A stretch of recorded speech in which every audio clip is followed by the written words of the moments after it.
Hello again, everyone. This is Jim coming to you again with another update for the Beating Obesity channel.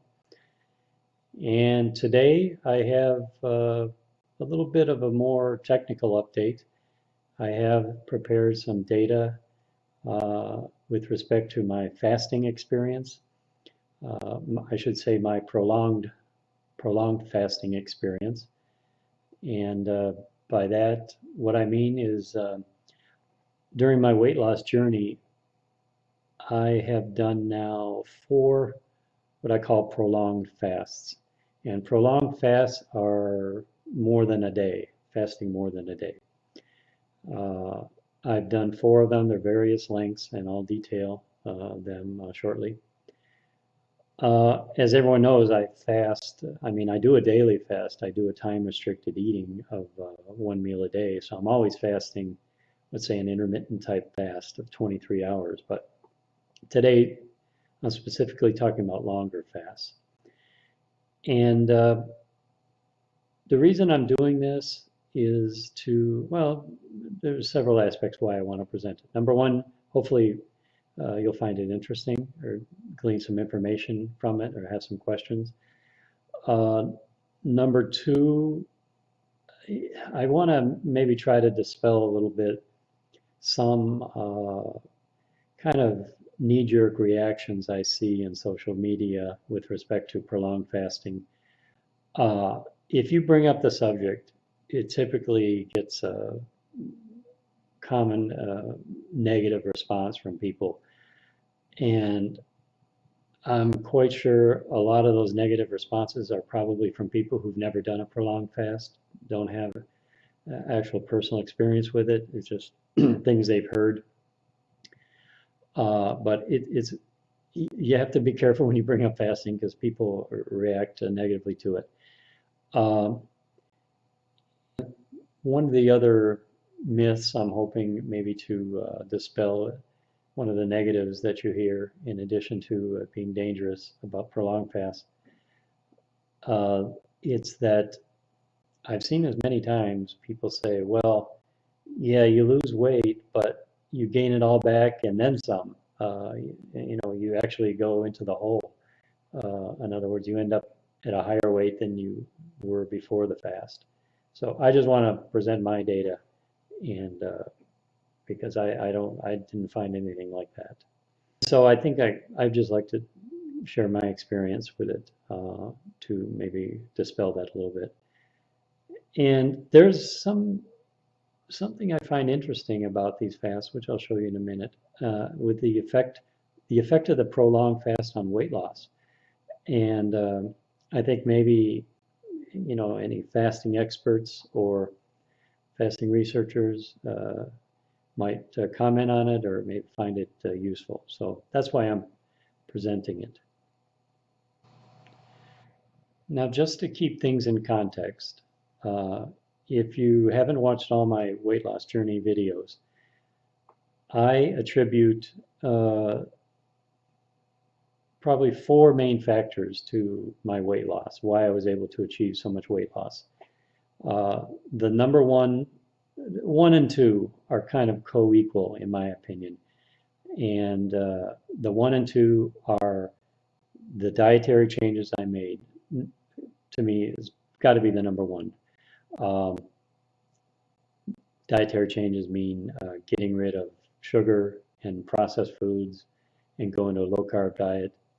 That was number one. And I did that simultaneously with going to OMAD, or 1 meal a day, or time-restricted eating, if you will. Those 2 things, 1 and 2, were I referred to it before as a 1-2 punch. So no doubt from my perspective, those were the big things that helped get me to the current weight I'm at. Going next, 3 and 4 were somewhat equal, I would say also, were the prolonged fast, which I'm going to talk about today. They were definitely a factor in my weight loss, and also the exercise, which for me was mainly last year about running. Those were the next two big things, but by all means, not the most important. What I'm talking about today, the prolonged fast, it wasn't like I achieved my weight loss because of prolonged fasting. So I just wanted to make that clear and put it in context. And I also want to make clear another point about prolonged fasts. Um, you know, I think people are rightly to be concerned or careful about going into them. There is, I mean, you shouldn't just go into a willy-nilly without studying it first. Depending on what kind of diet you're currently in, uh, it could make all the difference in the world. You're probably not going to be able to go from a standard American diet and just cut off food and start doing a water fast. It'll be rough. Uh, and I think there's some people that just shouldn't fast, do a prolonged fast, children or pregnant women or people with taking many medications. Um, I wouldn't recommend you just jumping into it either of those types of people. So I just want to put a qualifier on there. I'm not, by presenting this data today, I'm not saying everybody should use prolonged fasting as part of their plan, okay? Um, the other things I did, changing diet and the narrowing of the fasting window, the daily eating window, the time restricted eating, those are things I think that pretty much anyone can do and dabble in and not be too concerned about the result. But fasting is one you should maybe look into first before you try it. Okay, with that out of the way, the first graphic I'm going to show you is my history of weight loss, and I'll put that up now. Again, this chart, the blue lines, the blue dots are my daily weigh-ins recorded since August of 2016. And I'll just point out a couple things. I mean, obviously you can see I pointed out the 4 prolonged fasts that I've done there in red with the arrows. And that's, I'm going to present some data on that. And I'm just going to also point out, I mean, this chart does end with today's weight, so it's very current. And I'm just going to point out to you, hopefully it's clear, you can see about the October 2017 timeframe, I broke through my goal of my weight loss, my original weight loss goal of 180 pounds. And just if you'll notice, since that time, I've been maintaining very well in the ensuing 5 months. In fact, even more than maintaining, I've actually dropped another 10. I'm coming in now right about 170, 171 pounds. So still drifting down slightly, even though it's not a specific goal of mine. I'm looking now mainly at losing inches and gaining strength, but I'm still trending down slightly. So just wanted to point out that maintenance is going well for me so far.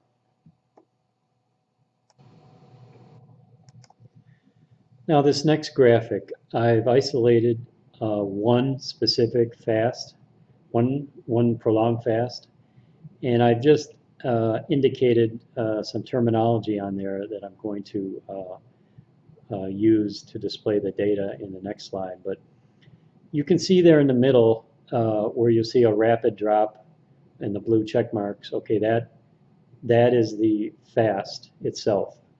Days that I did not eat anything except for, I just had water. And so you can see I've indicated the fasting days. And then when the fast is over, you can see that there's I called the term refeed. Every fast, there's a rebound off the bottom and you gain some weight back. In this case, so I've indicated the refeed height off the bottom. And again, this is weight. Um, Now, on top of that, what I'm doing is I'm looking from the date I started the fast, I'm going back 20 days, and from the end of the refeed, I'm looking forward 20 days.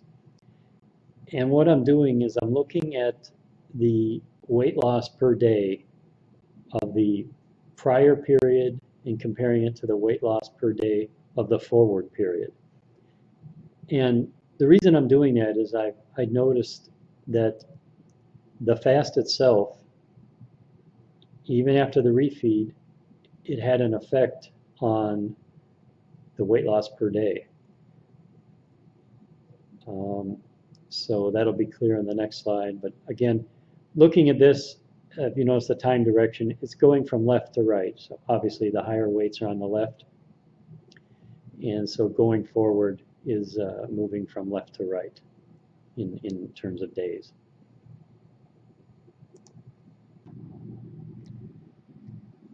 Yeah, I'd like to point out also that this particular fast is fast number 3 in the next slide I'm going to show you. It's fast number 3. And one of the benefits of this fast was psychological. As you can see, I indicate the 20-day look back. As you can see, I was sort of plateauing there. I mean, it wasn't flatlined or anything, but my weight loss, there was a noticeable slowdown during that prior period. And that was the first time in this whole process that I noticed a slowdown of that steep.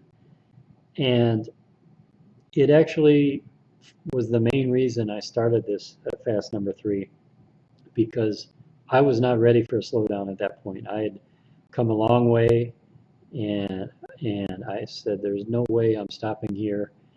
I want to jumpstart this process. I want to get back. I want to break through some plateaus. So I decided to go on a fast. And this fast number 3, it achieved that objective. As you can see, I mean, I dropped weight real fast during this time. And I did rebound, like I think it came back like 7 pounds, but it did jumpstart the process. And it did give me a psychological boost. And the weight loss looking forward was jump started. It would accelerate it. So this was probably the key fast for me, the key prolonged fast in the whole process. Because if I would have just kept with the kind of a stall that I had going on, I'm not sure, it would have taken a lot longer to achieve my goal. So uh, that's just one point that I wanted to bring up, is that in addition to accelerating a weight loss, this one gave me a psychological boost that, hey, I'm not done yet. And we got right back on track to the type of weight loss um, rate that I had been seeing previously. Okay, so to sum up these 4 prolonged fasts I did, for each fast, I've recorded the following: the number of days that I fasted, the weight on day 1 of the fast, the weight on the final day of the fast, and then from that I subtract them and I get the gross loss in weight for the fasting period. And then the weight after refeed, that is after the rebound, after the bottom of the fast, after my weight topped out and began to reverse again to go down, I recorded the weight in order to find a net loss after the refeed. So you can see that there's a gross loss and a net loss. And the net loss just subtracts out the amount of weight gained during the refeeding process. And then I calculate a net loss of weight per day. So that was how much did I lose per day on that fast after in a net loss. And then, as I mentioned earlier, I look back at the weight 20 days prior to starting the fast, and I can calculate from that the weight loss per day for the prior 20-day period. And then I look forward 20 days after the refeed. So after I peaked out after the refeed, I look forward 20 days and find the weight on that day, and then calculate the loss per day for that next 20, the next 20-day period. And then finally at the bottom, I subtract the difference, the loss per day on the next 20, and I subtract the loss per day of the prior 20. And now I hope people can follow this. I mean, I did all this just to highlight the very bottom value, which is the difference in the next 20 to the prior 20. And if you look on this, there are two kind of longer fasts, one of 11 days and one of 14 days. And both of those fasts I've highlighted in green, there was a significant increase in the weight loss per day after the fast was completed. So the loss per day accelerated after the refeeding period compared to the period prior to the fast. And this is the part that I found interesting. I don't know how to explain it. Maybe someone else can. But it seems like this pattern repeated itself, at least on 2 occasions, on the longer fast. And now 20 days, if you extend it out after 20, it seemed like after maybe 60 or 90 days, it would kind of taper off again and become a little bit slower. But the effect of the fast itself was to accelerate the weight loss per day. On the 2 shorter prolonged fasts, 6 days and 4 days, I know some people might consider those long fasts, but they were not as long compared to the 11 and 14-day fast.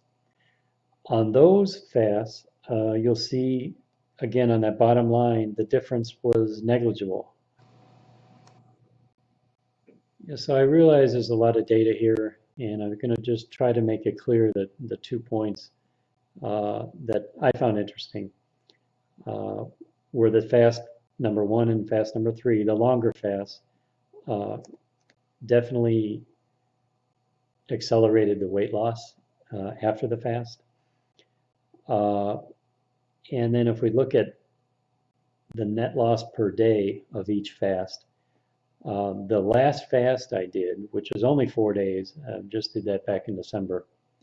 It wasn't a very long fast, but you'll see that I had no net loss per day. I started after the refeed, I pretty much gained it all back. Exactly where I started, I gained it all back.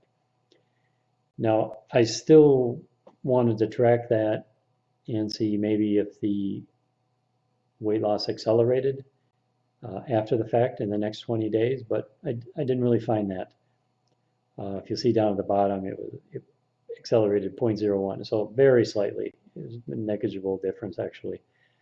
So I don't know what that means. It could be possibly because it was only a 4-day fast. It didn't really, have a chance to have a full effect, or just the fact that that fast now I'm starting at a much lower weight than the other fast, and I'm leaner and I have less to lose, less fat on me to lose.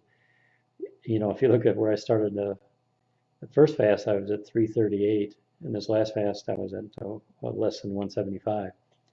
So that could be it was a short fast and maybe with less less material on me to give up. My body was holding on to it more, and also during this phase, I'm not really where I'm at now. I'm not as I said earlier, I'm not in a weight loss mode anymore. So yeah, so that's my fasting data, my prolonged fasting data. I know I may not have presented it in the most clear fashion, and so if you have any questions, just holler and I'll try to answer them, or review those slides in detail, that data. But mainly, I just wanted to say that there was some interesting effects going on there. Um, Going forward, I'm not sure how many more prolonged fasts I'll do. I'm thinking probably once per year.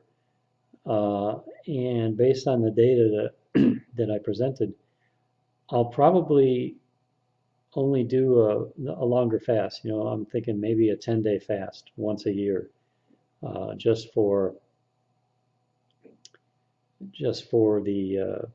I mean, I do think there's some benefits from fasting, from what I've read, in terms of if you look up autophagy, uh, some repair, cell repair. Um, Not really for weight loss, just more for rejuvenation. And I think it's a tool actually to help um, for longevity also. From data I've seen on studies, fasting um, it aids in longevity. So I'm not 100% positive that I'm going to do that yet. I'm still hemming and hawing on that. If I do it, I'll probably do it sometime this summer with the target of maybe 10 days, but I'll go by how I feel, what else is going on at that point. I'm not sure. Um, it's possible I'll stick to maybe a shorter period of time, maybe like a 6-day fast.